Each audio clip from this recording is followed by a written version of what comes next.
Anniversary of Hurricane Katrina is coming up. It is the measuring stick for all hurricanes before and after in Louisiana. Yeah, Shell Beach was one of the first towns destroyed by Katrina. Twist reporter Adam Bowles visited the fishing community and finds out what life is like 13 years after the storm.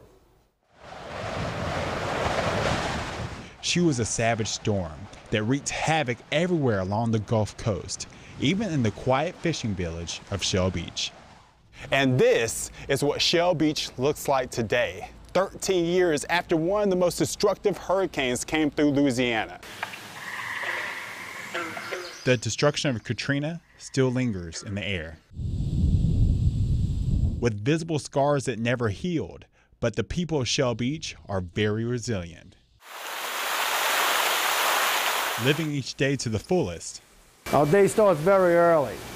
My day starts at 3 o'clock in the morning. But never forgetting the past. See that blue step? That was the only thing left of this house.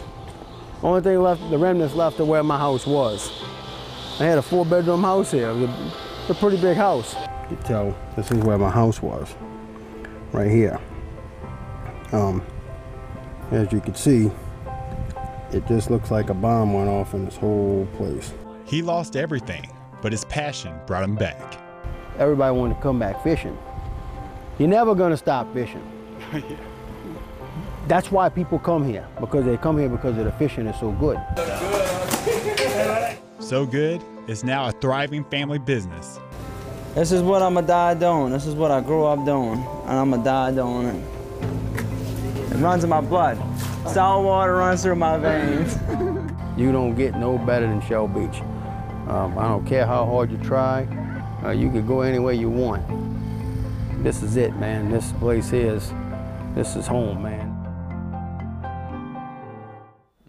Robert Campos says Shell Beach is one of the top places in the world to catch speckled trout and blue crabs. That is true. And, you know,